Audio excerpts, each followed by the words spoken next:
Hi, fantasy readers. This is Karyne Norton, your fellow book binger, and you are listening to the Finding Fantasy Reads podcast, where you can test out a new fantasy story every single week to find your next favorite author.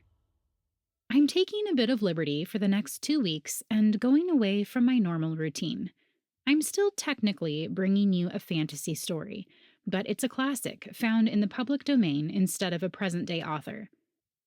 If you're not familiar with how copyright works, there are some general principles dependent on the country you live in, and depending on how long an author has been dead, their copyright can basically become invalid and the work gets put into the public domain to be used in whatever way people want.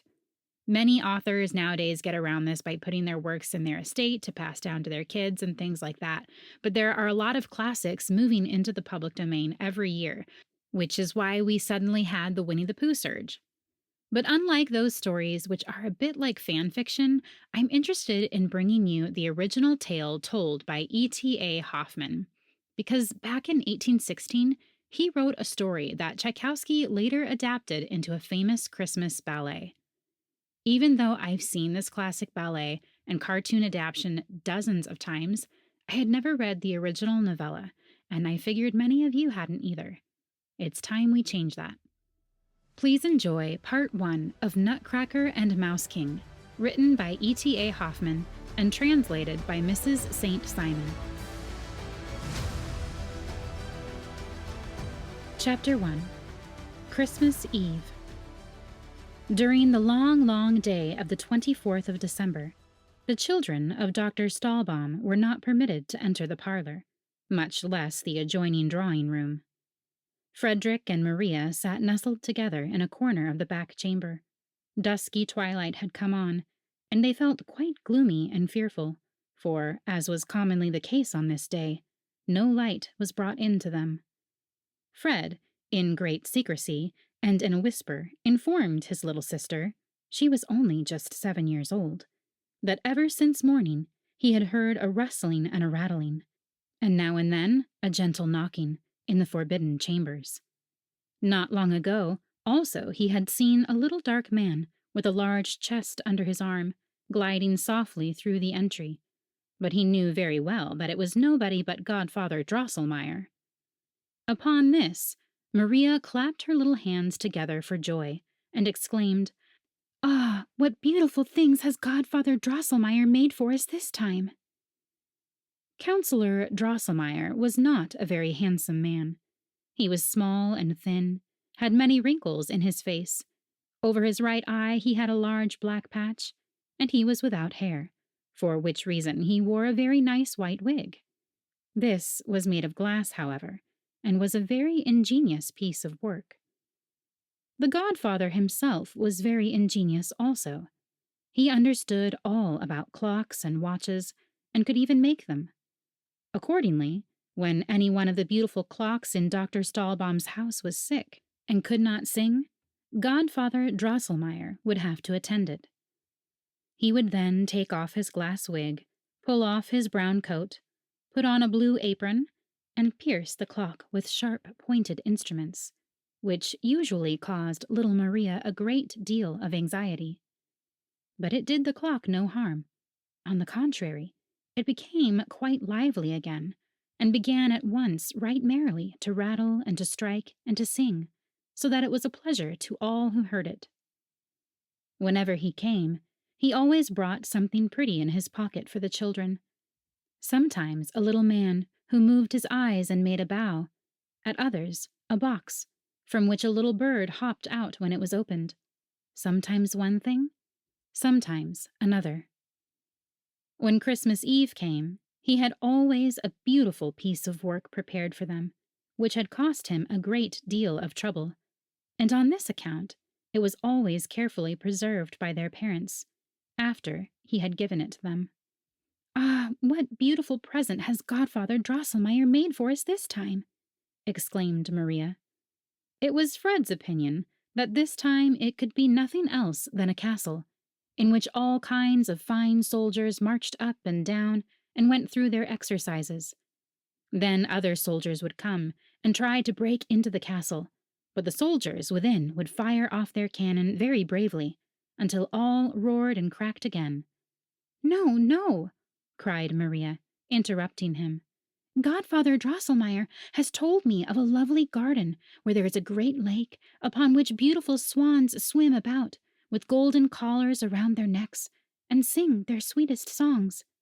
Then there comes a little girl out of the garden down along the lake, and coaxes the swans to the shore, and feeds them with sweet cake." "Swans never eat cake," interrupted Fred, somewhat roughly. "And even Godfather Drosselmeyer himself can't make a whole garden. After all, we have little good of his playthings. They are all taken right away from us again. I like what Papa and Mamma give us much better, for we can keep their presents for ourselves and do as we please with them." The children now began once more to guess what it could be this time. Maria thought that Miss Trutchen, her great doll, was growing very old, for she fell almost every moment upon the floor, and more awkwardly than ever, which could not happen without leaving sad marks upon her face. And as to neatness in dress, this was now altogether out of the question with her. Scolding did not help the matter in the least. Frederick declared, on the other hand, that a bay horse was wanting in his stable, and his troops were very deficient in cavalry, as his papa very well knew. By this time it had become quite dark. Frederick and Maria sat close together, and did not venture again to speak a word. It seemed now as if soft wings rustled around them, and very distant but sweet music was heard at intervals. At this moment, a shrill sound broke upon their ears. Cling-ling, cling-ling! The doors flew wide open, and such a dazzling light broke out from the great chamber, that with the loud exclamation, "Ah! Ah!" the children stood fixed at the threshold. But Papa and Mamma stepped to the door, took them by the hand, and said, "Come, come, dear children, and see what Christmas has brought you this year." Chapter 2. The Gifts. Kind reader or listener, whatever may be your name, whether Frank, Robert, Henry, Anna, or Maria, I beg you to call to mind the table covered with your last Christmas gifts, as in their newest gloss they first appeared to your delighted vision. You will then be able to imagine the astonishment of the children as they stood with sparkling eyes, unable to utter a word, for joy at the sight before them. At last Maria called out with a deep sigh, "Ah, how beautiful! Ah, how beautiful!" And Frederick gave 2 or 3 leaps in the air, higher than he had ever done before. The children must have been very obedient and good children during the past year, for never on any Christmas Eve before had so many beautiful things been given to them. A tall fir tree stood in the middle of the room, covered with gold and silver apples, while sugar almonds, comfits, lemon drops, and every kind of confectionery hung like buds and blossoms upon all its branches. But the greatest beauty about this wonderful tree was the many little lights that sparkled amid its dark boughs, which like stars illuminated its treasures, or like friendly eyes seemed to invite the children to partake of its blossoms and fruit. The table under the tree shone and flushed with 1,000 different colors. Ah, what beautiful things were there! Who can describe them? Maria spied the prettiest dolls, a tea set, all kinds of nice little furniture, and what eclipsed all the rest, a silk dress, tastefully ornamented with gay ribbons, which hung upon a frame before her eyes, so that she could view it on every side. This she did, too, and exclaimed over and over again, "Ah, the sweet, ah, the dear, dear frock! And may I put it on? Yes, yes, may I really, though, wear it?" In the meanwhile, Fred had been galloping round and round the room, trying his new bay horse, which, true enough, he had found, fastened by its bridle to the stable. Dismounting again, he said it was a wild creature, but that was nothing. He would soon break him. He then reviewed his new regiment of hussars, who were very elegantly arrayed in red and gold, and carried silver weapons, and rode upon such bright, shining horses that you would almost believe these were of pure silver also. The children had now become somewhat more composed, and turned to the picture books, which lay open on the table, where all kinds of beautiful flowers and gaily dressed people, and boys and girls at play, were painted as natural as if they were alive. Yes, the children had just turned to these singular books, when cling, ling, the bell was heard again. They knew that Godfather Drosselmeyer was now about to display his Christmas gift, and ran towards a table that stood against the wall, covered by a curtain reaching from the ceiling to the floor. The curtain behind which he had remained so long concealed was quickly drawn aside. And what saw the children then?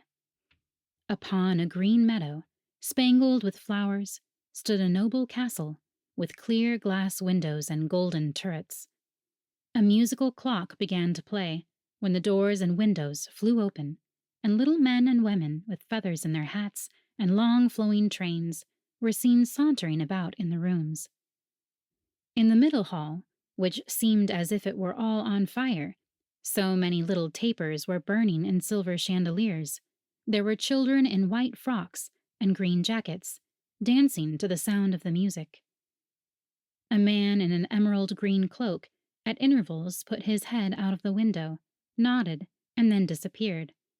And Godfather Drosselmeyer himself, only that he was not much bigger than Papa's thumb, came now and then to the door of the castle, looked about him, and then went in again. Fred, with his arms resting upon the table, gazed at the beautiful castle, and the little walking and dancing figures, and then said, "Godfather Drosselmeyer, let me go into your castle." The counselor gave him to understand that that could not be done, and he was right, for it was foolish in Fred to wish to go into a castle, which, with all its golden turrets, was not as high as his head. Fred saw that likewise himself. After a while, as the men and women kept walking back and forth, and the children danced, and the Emerald Man looked out at his window, and Godfather Drosselmeyer came to the door, and all without the least change, Fred called out impatiently, "Godfather Drosselmeyer, come out this time at the other door." "That can never be, dear Fred," said the counselor. "Well, then," continued Frederick, "let the green man who peeps out at the window walk about with the rest." "And that can never be," rejoined the counselor. "Then the children must come down," cried Fred. "I want to see them nearer." "All that can never be, I say," replied the counselor, a little out of humor. "As the mechanism is made, so it must remain." "So," cried Fred in a drawling tone, "all that can never be? Listen, Godfather Drosselmeyer, if your little dressed-up figures in the castle there can do nothing else but always the same thing, they are not good for much, and I care very little about them. No, give me my hussars, who can maneuver backward and forward as I order them, and are not shut up in a house." With this, he darted towards a large table, drew up his regiment upon their silver horses, and let them trot and gallop, and cut and slash to his heart's content. Maria also had softly stolen away, for she too was soon tired of the sauntering and dancing puppets in the castle. But as she was very amiable and good, she did not wish it to be observed so plainly in her as it was in her brother Fred. Counselor Drosselmeyer turned to the parents and said somewhat angrily, "An ingenious work like this was not made for stupid children. I will put up my castle again, and carry it home." But their mother now stepped forward, and desired to see the secret mechanism and curious works by which the little figures were set in motion. The counselor took it all apart, and then put it together again. While he was employed in this manner, he became good-natured once more, and gave the children some nice brown men and women, with gilt faces, hands, and feet. They were all made of sweet thorn, and smelled like gingerbread, at which Frederick and Maria were greatly delighted. At her mother's request, The elder sister, Louise, had put on the new dress which had been given to her, and she looked most charmingly in it. But Maria, when it came to her turn, thought she would like to look at hers a while longer as it hung. This was readily permitted. Chapter 3. The Favorite. The truth is, Maria was unwilling to leave the table then, because she had discovered something upon it, which no one had yet remarked. By the marching out of Fred's hussars, who had been drawn up close to the tree, a curious little man came into view, who stood there, silent and retired, as if he were waiting quietly for his turn to be noticed. It must be confessed, a great deal could not be said in favor of the beauty of his figure, for not only was his rather broad, stout body out of all proportion to the little slim legs that carried it, but his head was by far too large for either. A genteel dress went a great way to compensate for these defects, and led to the belief that he must be a man of taste and good breeding. He wore a hussar's jacket of beautiful bright violet, fastened together with white loops and buttons, pantaloons of exactly the same color, and the neatest boots that ever graced the foot of a student or an officer. They fitted as tight to his little legs as if they were painted upon them. It was laughable to see that in addition to this handsome apparel, he had hung upon his back a narrow, clumsy cloak that looked as if it were made of wood, and upon his head he wore a woodman's cap. But Maria remembered that Godfather Drosselmeyer wore an old shabby cloak and an ugly cap, and still he was a dear, dear godfather. Maria could not help thinking also that even if Godfather Drosselmeyer were in other respects as well dressed as this little fellow, yet after all, he would not look half so handsome as he. The longer Maria gazed upon the little man, whom she had taken a liking to at first sight, the more she was sensible how much good nature and friendliness was expressed in his features. Nothing but kindness and benevolence shone in his clear green, though somewhat too prominent, eyes. It was very becoming to the man that he wore about his chin a nicely trimmed beard of white cotton, for by this the sweet smile upon his deep red lips was rendered much more striking. "Ah, dear father!" exclaimed Maria at last. "To whom belongs that charming little man by the tree there?" "He shall work industriously for you all, dear child," said her father. "He can crack the hardest nuts with his teeth, and he belongs as well to Louise as to you and Fred." With these words, her father took him carefully from the table and raised up his wooden cloak, whereupon the little man stretched his mouth wide open and showed 2 rows of very white, sharp teeth. At her father's bidding, Maria put in a nut, and crack, the man had bitten it in 2, so that the shell fell off, and Maria caught the sweet kernel in her hand. Maria and the other 2 children were now informed that this dainty little man came of the family of Nutcrackers, and practiced the profession of his forefathers. Maria was overjoyed at what she heard, and her father said, "Dear Maria, since friend Nutcracker is so great a favorite with you, I place him under your particular care and keeping, although, as I said before, Louise and Fred shall have as much right to his services as you." Maria took him immediately in her arms and set him to cracking nuts, but she picked out the smallest, that the little fellow need not stretch his mouth open so wide, which in truth was not very becoming to him. Louise sat down by her, and friend Nutcracker must perform the same service for her too, which he seemed to do quite willingly, for he kept smiling all the while very pleasantly. In the meantime, Fred had become tired of riding and parading his hussars, and when he heard the nuts crack so merrily, he ran to his sister, and laughed very heartily at the droll little man, who now, since Fred must have a share in the sport, passed from hand to hand, and thus there was no end to his labor.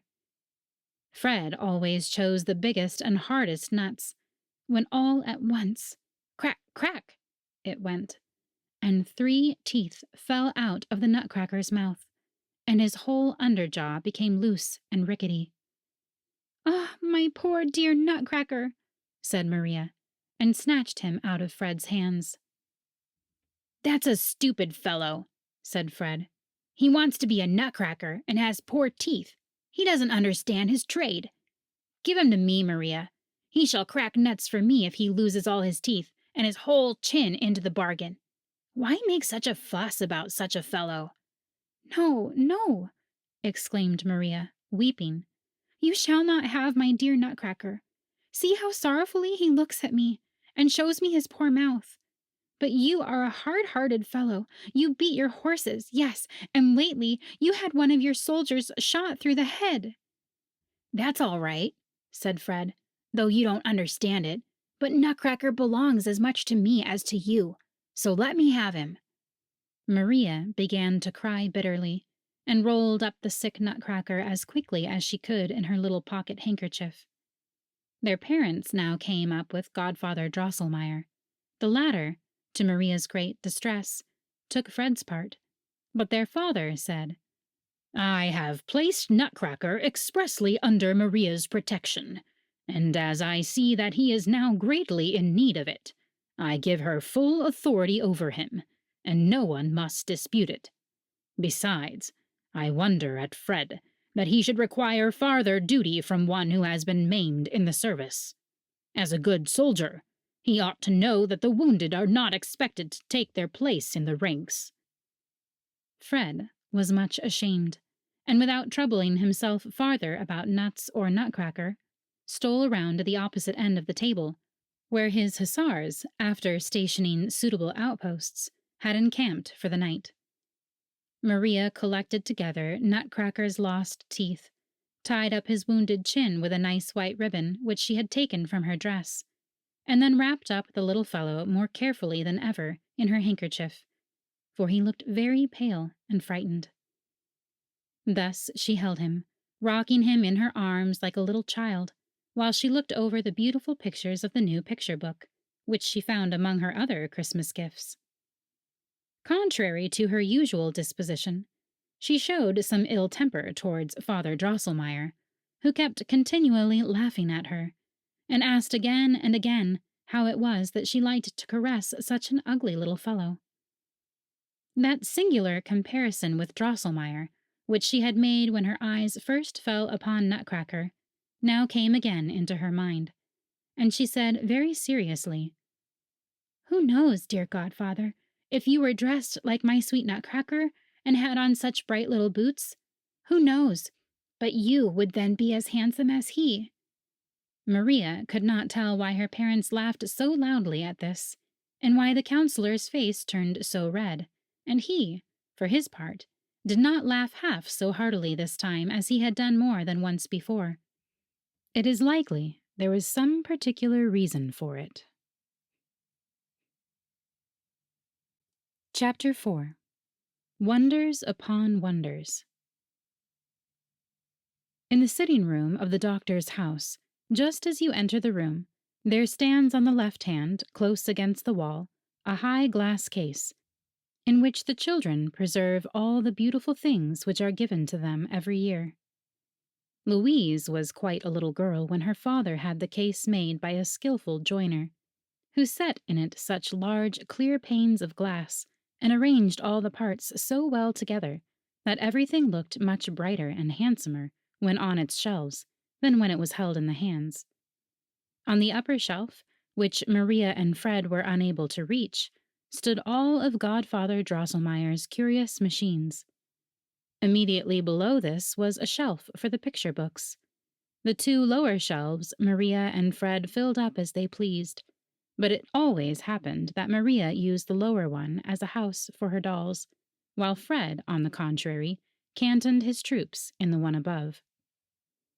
And so it happened today, for while Fred set his hussars in order above, Maria, having laid Miss Trutchen aside, and having installed the new and sweetly dressed doll in her best furnished chamber below, had invited herself to tea with her.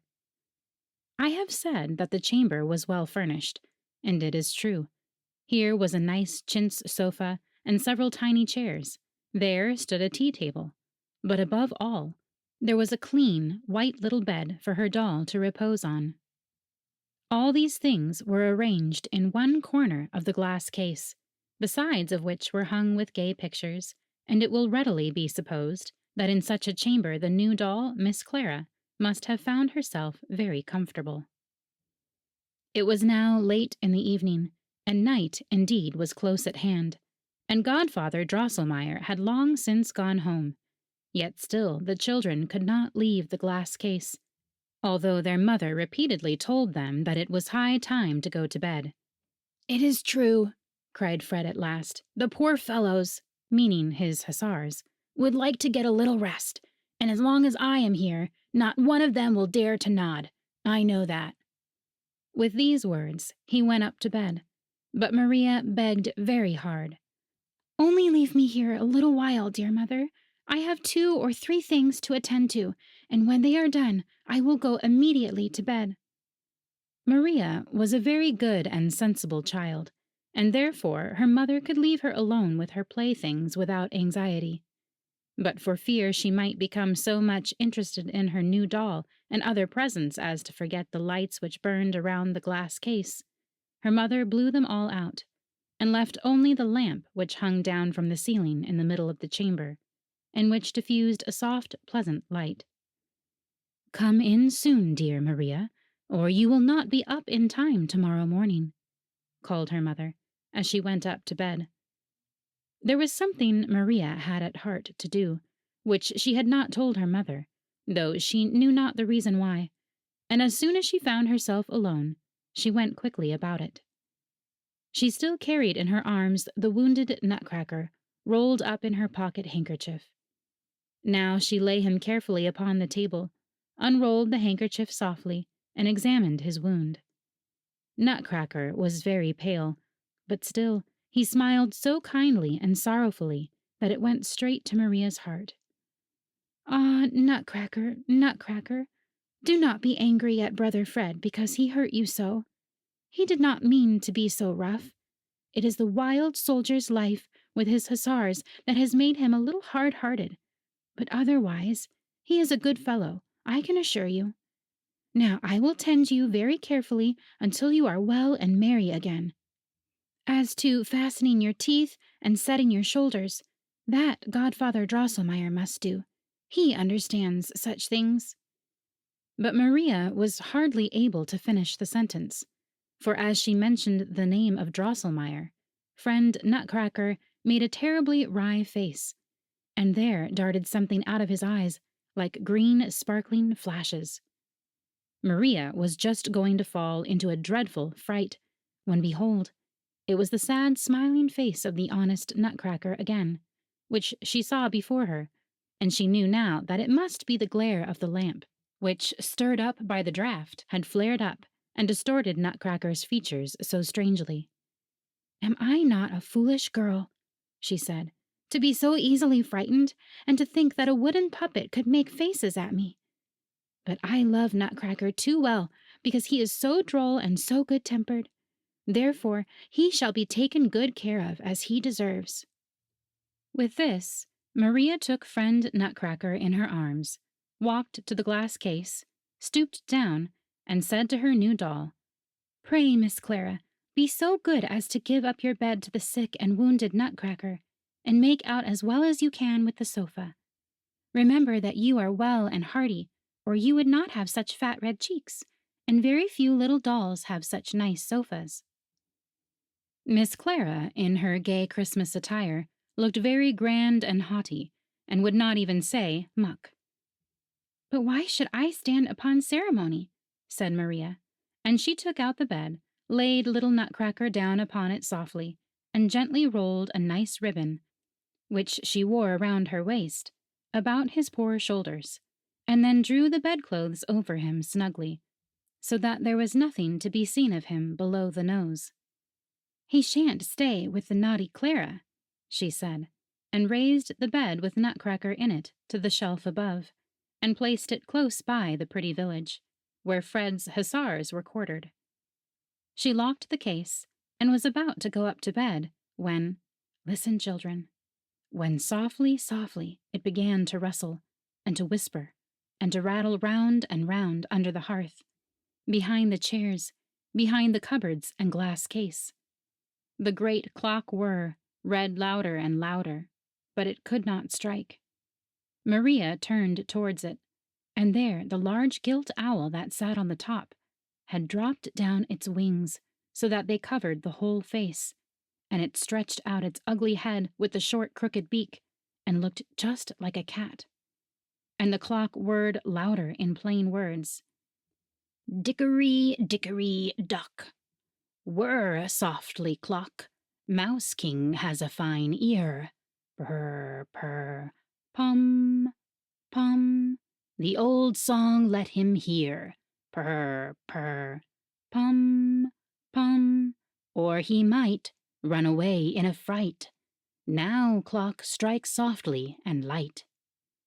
And pum, pum, it went, with a dull, deadened sound 12 times. Maria began now to tremble with fear, and she was upon the point of running out of the room in terror, when she beheld Godfather Drosselmeyer, who sat in the owl's place on the top of the clock, and had hung down the skirts of his brown coat, just like wings. But she took courage and cried out loudly with sobs, Godfather Drosselmeyer! Godfather Drosselmeyer! What are you doing up there? Come down and do not frighten me so, you naughty Godfather Drosselmeyer! Just then, a wild squeaking and whimpering broke out on all sides, and then there was a running, trotting, and galloping behind the walls, as if 1,000 little feet were in motion, and 1,000 little lights flashed out of the crevices in the floor. But they were not lights, no. They were sparkling little eyes, and Maria perceived that mice were all around, peeping out and working their way into the room.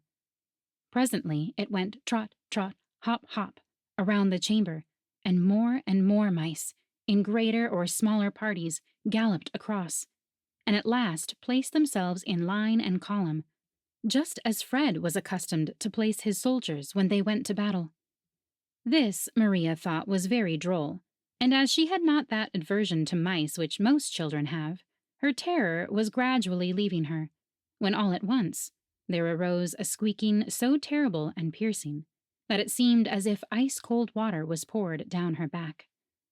Ah, what now did she see?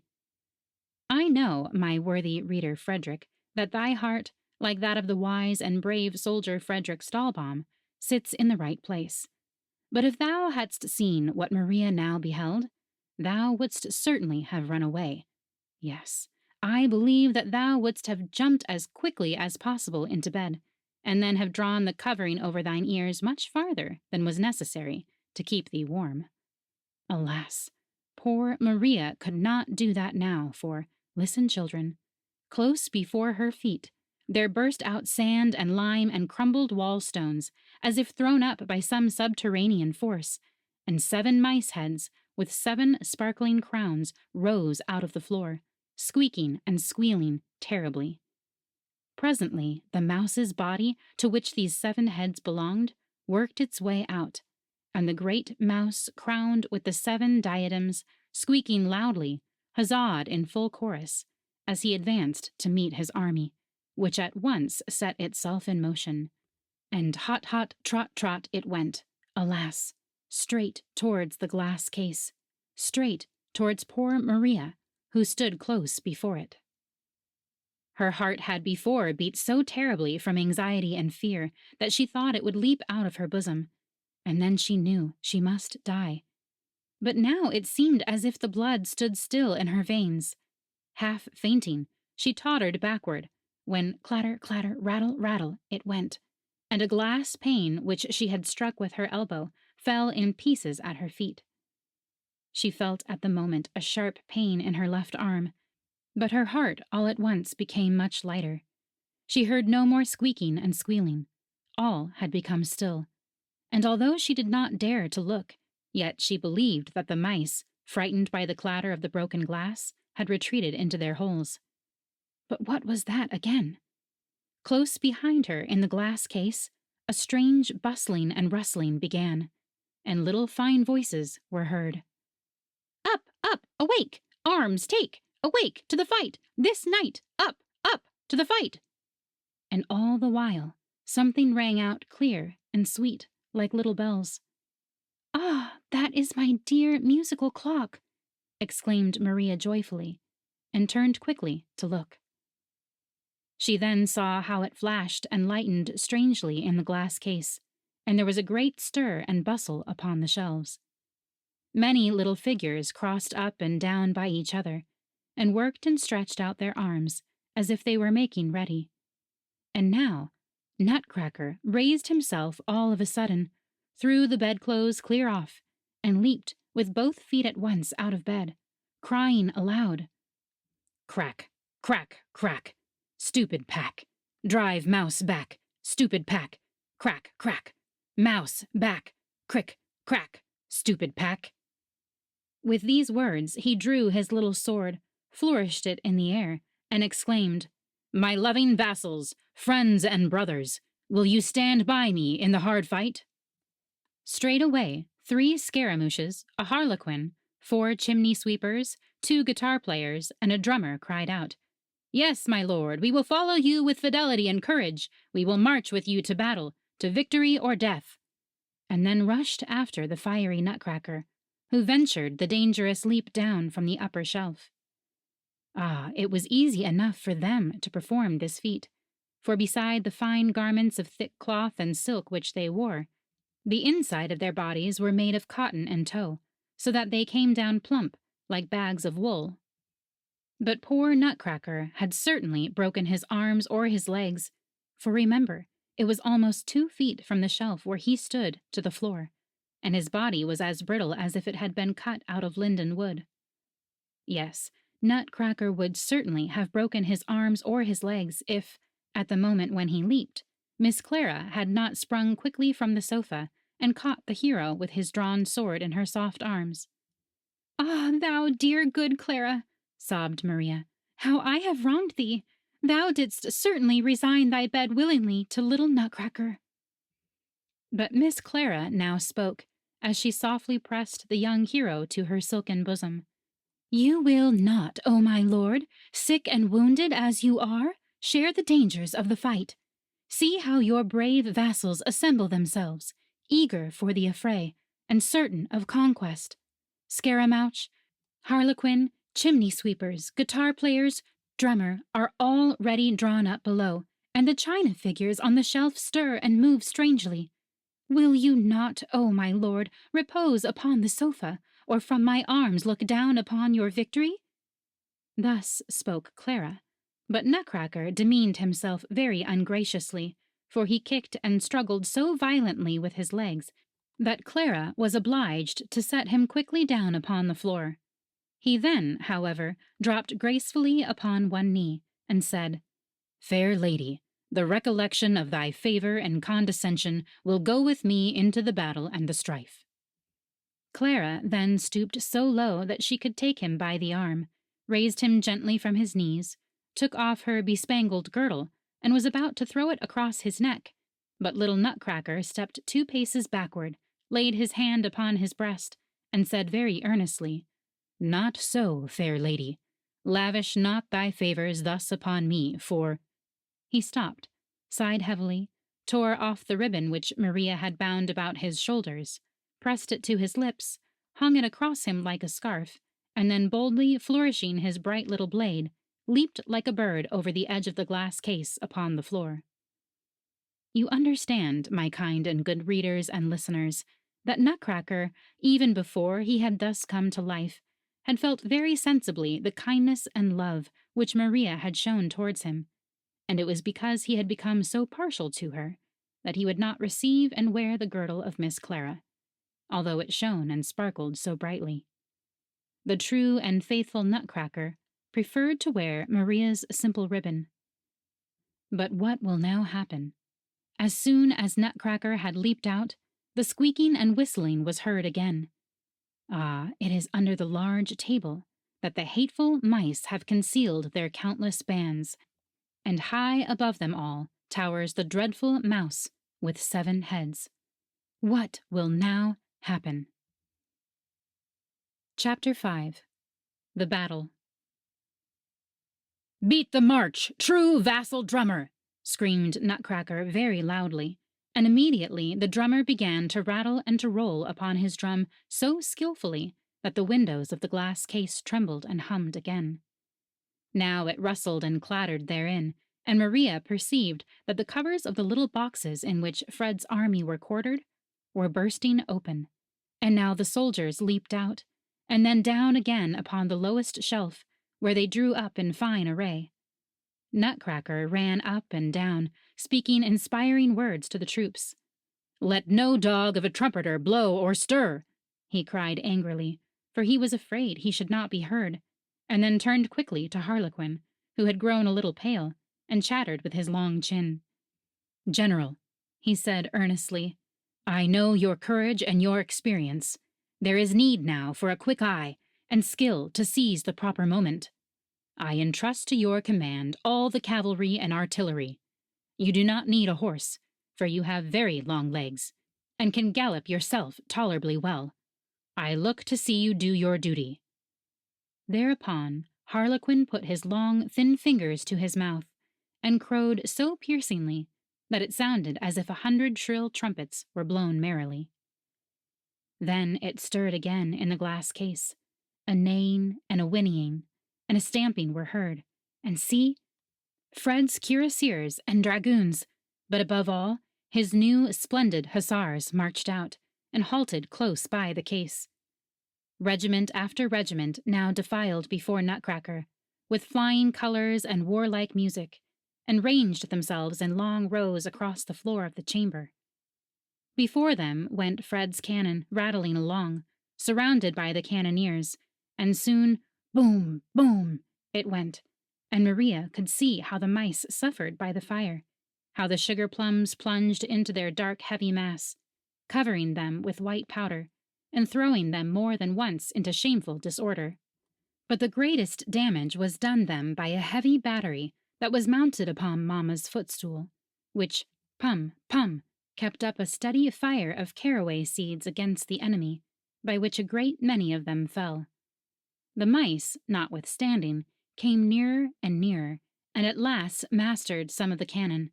But then it went purr, purr, and Maria could scarcely see what now happened for the smoke and dust. This, however, was certain, that each corps fought with the greatest animosity, and the victory was for a long time doubtful. The mice kept deploying more and more forces, and the little silver shot, which they fired very skillfully, struck now even into the glass case. Clara and Trutchen ran around in despair. "Must I die in the blossom of youth?" said Clara. "Have I so well preserved myself for this, to perish here in these walls?" cried Trutchen. Then they fell about each other's necks, and screamed so terribly that they could be heard above the mad tumult of the battle. Of the scene that now presented itself you can have no idea, good reader. It went purr, purr, puff, piff, clitter, clatter, boom, baroom, boom, baroom, boom, in the wildest confusion, while the Mouse-King and mice squeaked and screamed, and now and then the mighty voice of Nutcracker was heard, as he gave the necessary orders, and he was seen striding along through the battalions in the hottest of the fire. Harlequin had made some splendid charges with his cavalry, and covered himself with honor, but Fred's hussars were battered by the enemy's artillery, with odious, offensive balls, which made dreadful spots in their red jackets, for which reason they would not move forward. Harlequin ordered them to draw off to the left, and in the enthusiasm of command headed the movement himself, and the cuirassiers and dragoons followed. That is, they all drew off to the left, and galloped home. By this step, the battery upon the footstool was exposed to great danger, and it was not long before a strong body of very ugly mice pushed on with such determined bravery that the footstool, cannons, cannoneers, and all were overthrown by their headlong charge. Nutcracker seemed a little disturbed at this, and gave orders that the right wing should make a retreating movement. You know very well, O my military reader Frederick, that to make such a movement is almost the same thing as to run away, and you are now grieving with me at the disaster which impends over the army of Maria's darling Nutcracker. But turn your eyes from this scene and view the left wing, where all is still in good order, and where there is yet great hope, both for the general and the army. During the hottest of the fight, large masses of mice cavalry had debouched softly from under the settee, and amid loud and hideous squeaking had thrown themselves with fury upon the left wing. But what an obstinate resistance did they meet with there! Slowly as the difficult nature of the ground required, for the edge of the glass case had to be traversed, the china figures had advanced, headed by 2 Chinese emperors, and formed themselves into a hollow square. These brave, motley, but noble troops, which were composed of gardeners, Tyrolese, bonzes, friseurs, Merry Andrews, cupids, lions, tigers, peacocks, and apes, fought with coolness, courage, and determination. By their Spartan bravery, this battalion of picked men would have wrested the victory from the foe, had not a bold major rushed madly from the enemy's ranks and bitten off the head of one of the Chinese emperors, who in falling dashed to the ground 2 bonzes and a cupid. Through this gap the enemy penetrated into the square, and in a few moments the whole battalion was torn to pieces. Their brave resistance, therefore, was of no avail to Nutcracker's army, which, once having begun to retreat, retired farther and farther, and at every step with diminished numbers, until the unfortunate Nutcracker halted with a little band close before the glass case. "Let the reserve advance! Harlequin, Scaramouche, Drummer, where are you?" Thus cried Nutcracker, in hopes of new troops which should deploy out of the glass case.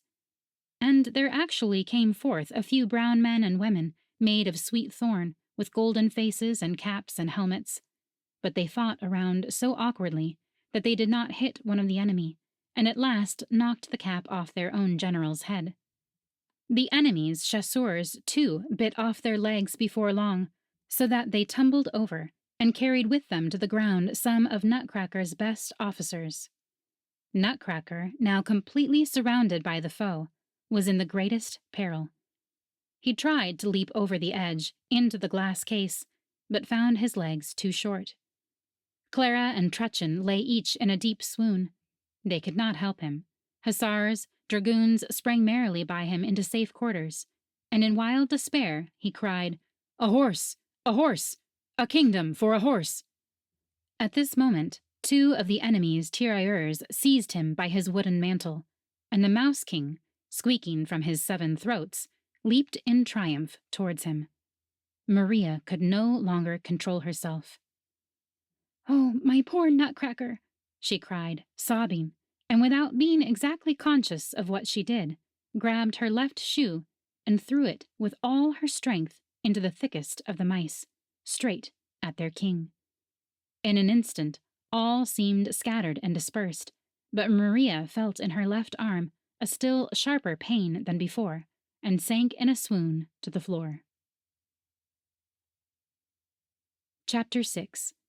The Sickness. When Maria woke out of her deep and death-like slumber, she found herself lying in her own bed, with the sun shining bright and sparkling through the ice-covered windows into the chamber. Close beside her sat a stranger, whom she soon recognized, however, as the surgeon Wendelstern. He said softly, "She is awake." Her mother then came to the bedside, and gazed upon her with anxious and inquiring looks. "Ah, dear mother," lisped little Maria, "are all the hateful mice gone? And is the good Nutcracker safe?" "Do not talk such foolish stuff," replied her mother. "What have the mice to do with Nutcracker? You naughty child! You have caused us a great deal of anxiety. But so it always is when children are disobedient and do not mind their parents. You played last night with your dolls until it was very late. You became sleepy, probably, and a stray mouse may have jumped out and frightened you. At all events, you broke a pane of glass with your elbow, and cut your arm so severely that neighbor Wendelstern, who has just taken the piece of glass out of the wound, declares that it came very near cutting a vein, in which case you might have had a stiff arm all your life, or perhaps have bled to death. It was fortunate that I woke about midnight, and not finding you in your bed, got up and went into the sitting room. There you lay in a swoon upon the floor, close by the glass case, the blood flowing in a stream. I almost fainted away myself at the sight. There you lay, and scattered around were many of Frederick's leaden soldiers, broken china figures, gingerbread men and women and other playthings, and not far off, your left shoe. "Ah, dear mother," exclaimed Maria, interrupting her. "Those were the traces of that dreadful battle between the puppets and the mice, and what frightened me so was the danger of poor Nutcracker, when the mice were going to take him prisoner. Then I threw my shoe at the mice, and after that, I don't know what happened." Surgeon Wendelstern here made a sign to the mother, and she said very softly to Maria, "Well, never mind about it, my dear child. The mice are all gone, and little Nutcracker stands safe and sound in the glass case." Dr. Stahlbaum now entered the chamber, and spoke for a while with Surgeon Wendelstern. Then he felt Maria's pulse, and she could hear very plainly that he said something about a fever.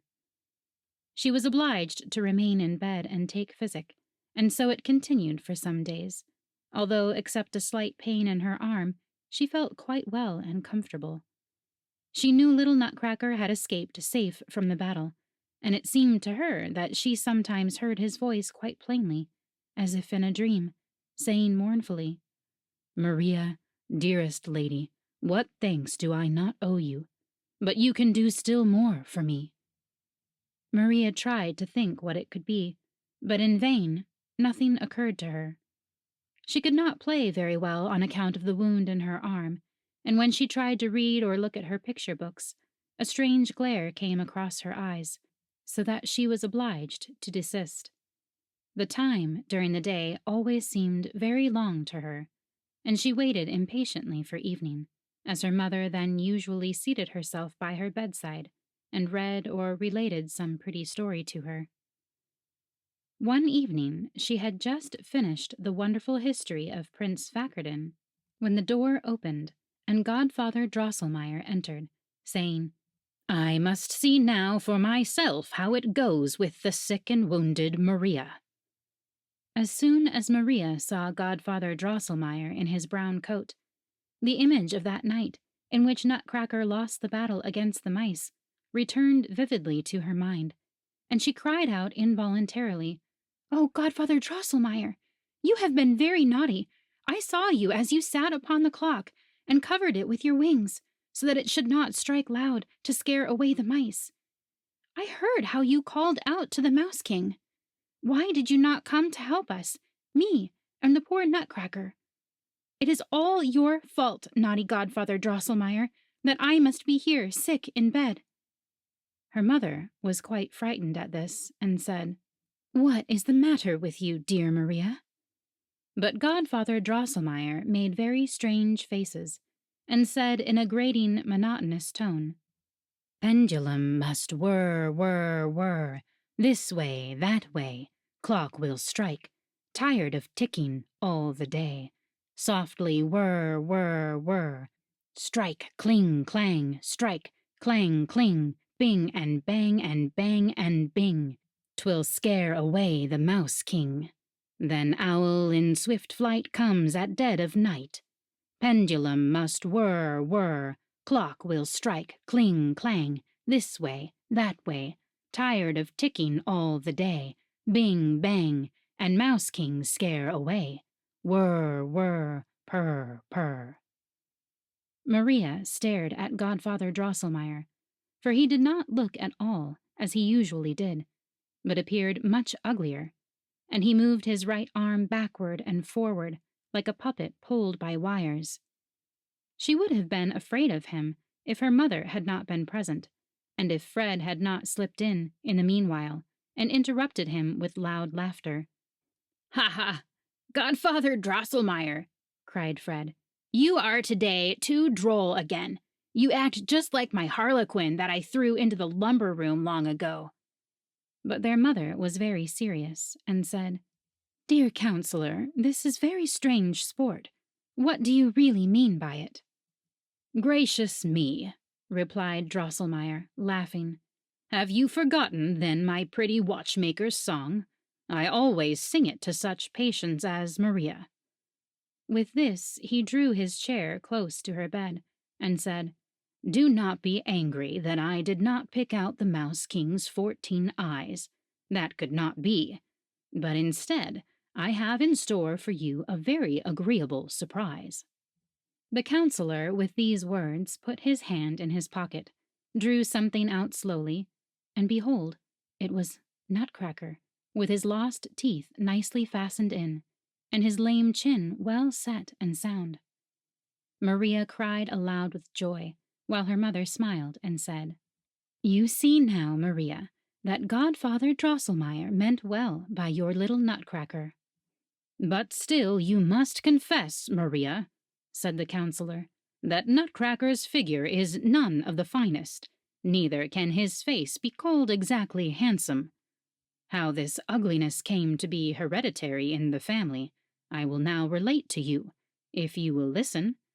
Or perhaps you already know the story of the Princess Pirlipat and the Lady Mouse-Rings and the skillful watchmaker? Look here, Godfather Drosselmeyer, interrupted Fred. Nutcracker's teeth you have fastened in very well, and his chin is no longer lame and rickety. But why has he no sword? Why have you not put on his sword? Ah, replied the counselor angrily, you must always meddle and make, you rogue. What is Nutcracker's sword to me? I have cured his wounds, and he may find a sword for himself if he can. That's true, said Fred. He is a brave fellow, and will know how to get one. Tell me then, Maria, continued the counselor, have you heard the story of the Princess Pirlipat? I hope, dear counselor, said the mother, that your story will not be frightful, as those that you narrate usually are. By no means, dearest madam, replied Drosselmeyer. On the contrary, what I have this time the honor to relate is droll and merry. Begin then, dear godfather, cried the children, and the counselor began as follows. Chapter 7. The Story of the Hard Nut. Pirlipat's mother was the wife of a king, and therefore a queen, and Pirlipat straightway at the moment of her birth a true princess. The king was beside himself with joy when he saw his beautiful daughter as she lay in the cradle. He shouted aloud, danced, jumped about upon one leg, and cried again and again, Ha ha! Was there ever anything seen more beautiful than my little Pirlipat? Thereupon all the ministers, generals, presidents, and staff officers jumped about one leg like the king, and cried aloud, No, never!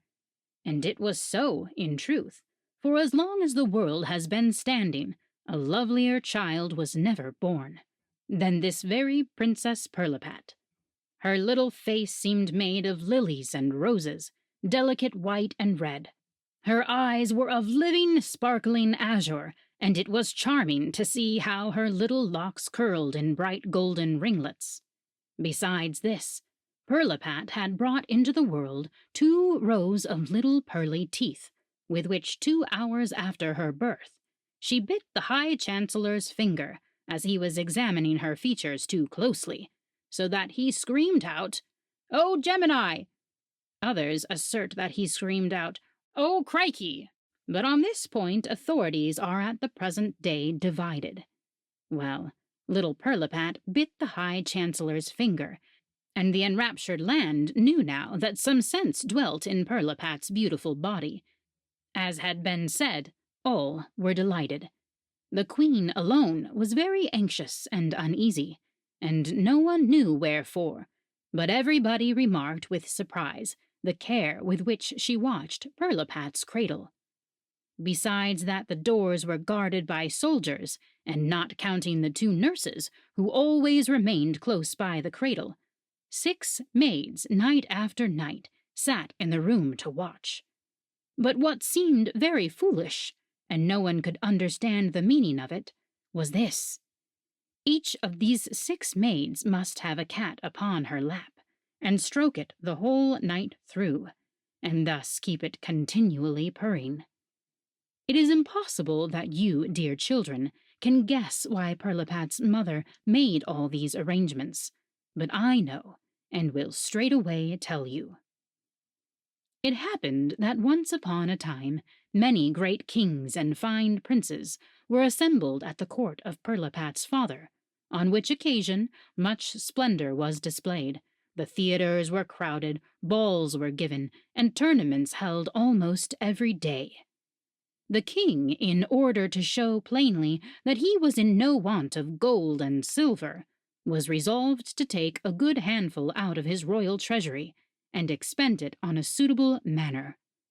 Therefore, as soon as he had been privately informed by the overseer of the kitchen that the court astronomer had predicted the right time for killing, he ordered a great feast of sausages, leaped into his carriage, and went himself to invite the assembled kings and princes to take a little soup with him, in order to enjoy the agreeable surprise which he had prepared for them. Upon his return, he said very affectionately to the queen, "You know, my dear, how extremely fond I am of sausages." The queen knew at once what he meant by that, and it was this, that she should take upon herself, as she had done before, the useful occupation of making sausages. The Lord Treasurer must straightway bring to the kitchen the great golden sausage kettle and the silver chopping knives and stew-pans. A large fire of sandalwood was made. The queen put on her damask apron, and soon the sweet smell of the sausage meat began to steam up out of the kettle. The agreeable odor penetrated even to the royal council chamber, and the king, seized with a sudden transport, could no longer restrain himself. "With your permission, lords," he cried, and leaped up, ran as fast as he could into the kitchen, embraced the queen, stirred a little with his golden scepter in the kettle, and then, his emotion being quieted, returned calmly to the council. The important moment had now arrived when the fat was to be chopped into little pieces and browned gently in the silver stew-pans. The maids of honor now retired, for the queen, out of true devotion and reverence for her royal spouse, wished to perform this duty alone. But just as the fat began to fry, a small, whispering voice was heard. "Give me a little of the fat, sister. I should like my part of the feast. I, too, am a queen. Give me a little of the fat." The queen knew very well that it was Lady Mouse-Rings who said this. Lady Mouse-Rings had lived these many years in the king's palace. She maintained that she was related to the royal family, and that she was herself a queen in the kingdom of Massalia, for which reason she held a great court under the hearth. The queen was a kind and benevolent lady, and although she was not exactly willing to acknowledge Lady Mouse-Rings as a true queen and sister, yet she was very ready to allow her a little banquet on this great holiday. She answered, therefore, "Come out, then, Lady Mouse-Rings. You are welcome to a little of the fat." Upon this, Lady Mouse-Rings leaped out very quickly and merrily, jumped upon the hearth, and seized with her dainty little paws one piece of fat after the other, as the queen reached it to her.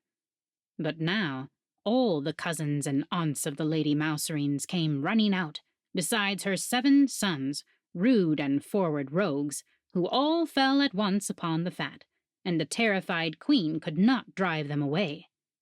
But as good fortune would have it, the chief maid of honor came in at this moment, and chased away the intruding guests, so that a little of the fat was left. The king's mathematician being summoned, demonstrated very clearly that there was enough remaining to season all the sausages, if distributed with the nicest judgment and skill. Drums and trumpets were now heard without, and all the invited potentates and princes, some on white palfreys, some in crystal carriages, came in splendid apparel to the sausage feast. The king received them kindly and graciously, and then, adorned with crown and scepter, as became the monarch of the land, seated himself at the head of the table. Already in the first course, that of the sausage balls, it was observed that he grew pale and paler, raised his eyes to the heaven, gentle sighs escaped from his bosom, and he seemed to undergo great inward suffering. But in the second course, which consisted of the long sausages, he sank back upon his throne, sobbing and moaning, held both hands to his face, and at last wept and groaned aloud. All sprang up from the table. The royal physician tried in vain to feel the pulse of the unhappy monarch. A deep-seated, unknown torture appeared to agitate him. At last, after much anxiety, and after the application of some very strong remedies, the king seemed to come a little to himself, and stammered out scarce audibly the words, "Too little fat." Then the queen threw herself in despair at his feet, and sobbed out, "Oh, my poor, unhappy royal husband! Alas, how great must be the suffering which you endure! But see the guilty one at your feet. Punish her without mercy. Alas, Lady Mouse-Rings, with her 7 sons and aunts and cousins, have eaten up the fat, and—" With these words, she fell right over backwards in a swoon. Then the king, full of rage, leaped up and cried out, "Chief maid of honor, how happened that?" The chief maid of honor told the story, as much as she knew of it, and the king resolved to take vengeance upon Lady Mouse-Rings and her family for having eaten up the fat of his sausages. The Privy Council was called, and it was resolved to summon Lady Mouse-Rings to trial, and confiscate all her estates. But as the king was of opinion that in the meanwhile she might eat up more of his sausage fat, the affair was placed at last in the hands of the royal watchmaker and mechanist. This man, whose name was the same as mine, to wit, Christian Elias Drosselmeyer, engaged by means of a very singular and deep political scheme, to drive Lady Mouse-Rings and her family from the palace forever. He invented, therefore, several curious little machines, in which a piece of toasted fat was fastened to a thread, and these Drosselmeyer placed around Lady Mouse-Rings' dwelling. Lady Mouse-Rings was much too wise not to see through Drosselmeyer's craft, but all her warnings, all her entreaties were of no avail. Every one of her 7 sons, and many of her cousins and aunts, went into Drosselmeyer's machines, and, as they tried to snap away the fat, were caught by an iron grating, which fell suddenly down behind them, and were afterwards miserably slaughtered in the kitchen. Lady Mouse-Rings, with the little remnant of her family, forsook the dreadful place. Grief, despair, revenge filled her bosom. The court revelled in joy at this event, but the queen was very anxious, for she knew the disposition of Lady Mouse-Rings, and was very sure that she would not suffer the death of her sons to go unavenged. In fact, Lady Mouse-Rings appeared one day, when the queen was in the kitchen, preparing a harslet hash for her royal husband, a dish of which he was very fond, and said, "My sons, my cousins, and aunts are destroyed. Take care, queen, that Mouse Queen does not bite thy little princess in 2. Take good care." With this, she disappeared and was not seen again. But the queen was so frightened that she let the hash fall into the fire, and thus a second time Lady Mouse-Rings spoiled a favorite dish for the king, at which he was very angry. "But this, dear children," said Drosselmeyer, "is enough for tonight. The rest at another time." Maria, who had her own thoughts about this story, begged Godfather Drosselmeyer very hard to go on. but she could not prevail upon him. He rose, saying, "Too much at once is bad for the health. The rest tomorrow." As the counselor was just stepping out of the room, Fred called out, "Tell me, Godfather Drosselmeyer, is it then really true that you invented mousetraps?" "How can you ask such a silly question?" said his mother. But the counselor smiled mysteriously and said in an undertone, "Am I a skillful watchmaker, and yet not able to invent a mousetrap?" Chapter 8. The Story of the Hard Nut Continued. "You know now, children," commenced Counselor Drosselmeyer on the following evening, "why the Queen took such care in guarding the beautiful Princess Pirlipat. Was it not to be feared that Lady Mouserings would execute her threat, that she would come again and bite the little princess to death? Drosselmeyer's machines were not the least protection against the wise and prudent Lady Mouserings, but the court astronomer, who was at the same time private stargazer and fortune-teller to His Majesty, declared it to be his opinion that the family of Baron Purr would be able to keep Lady Mouserings from the cradle. Most of that name were secretaries of legation at court, with little to do, though always at hand for an embassy to a foreign power, but they must now render themselves useful at home. And thus it came that each of the waiting women must hold a son of that family upon her lap, and by continual and attentive fondling, lighten the severe public duties which fell to their lot. Late one night, the two chief nurses who sat close by the cradle started up out of a deep sleep. All around lay in quiet slumber. No purring. The stillness of the grave, even the death watch could be heard ticking. And what was the terror of the two chief waiting women as they just saw before them a large, dreadful mouse, which stood erect upon its hind feet, and had laid its ugly head close against the face of the princess.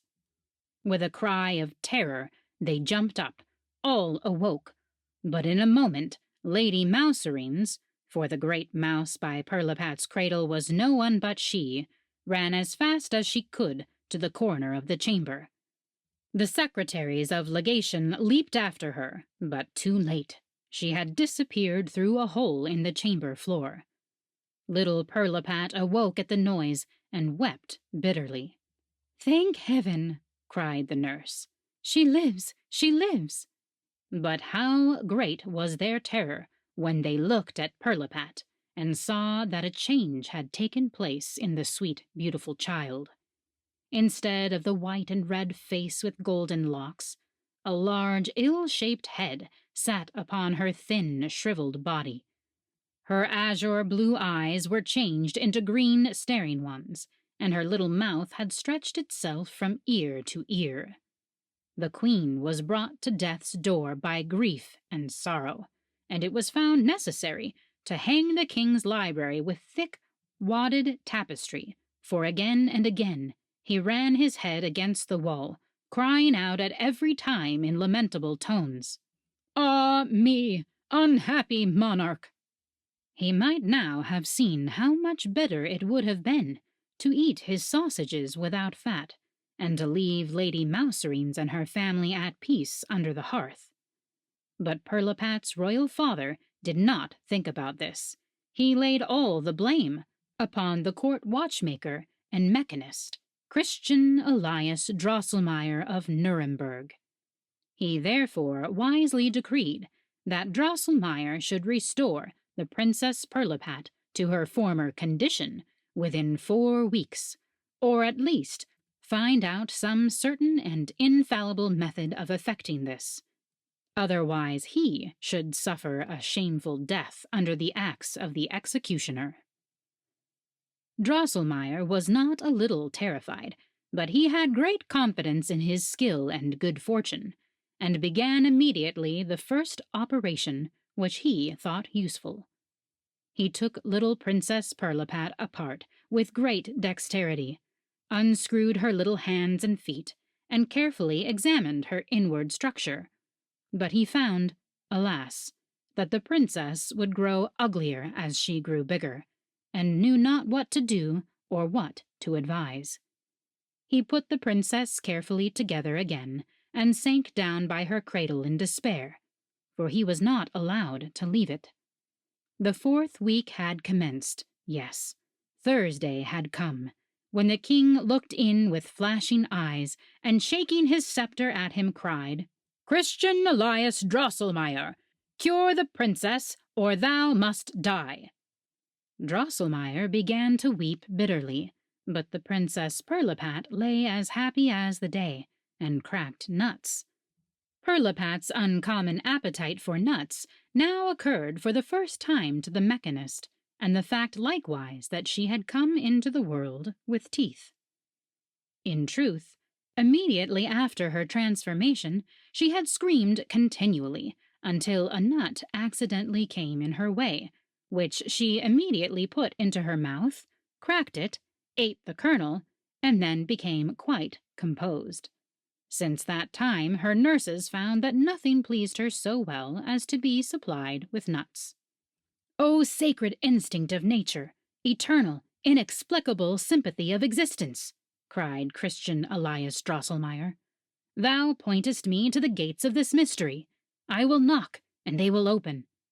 He begged straightway for permission to speak with the royal astronomer, and was led to his apartment under a strong guard.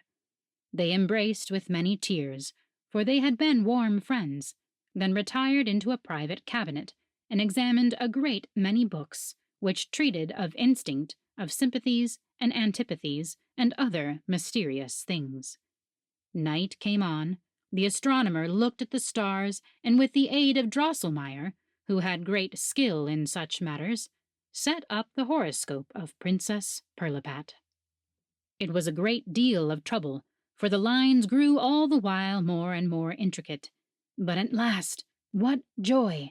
At last it became clear that the Princess Pirlipat, in order to be freed from the magic which had deformed her, and to regain her beauty, had nothing to do but to eat the kernel of the nut Crackatuck. Now, the nut Crackatuck had such a hard shell that an 48-pounder might be wheeled over it without breaking it.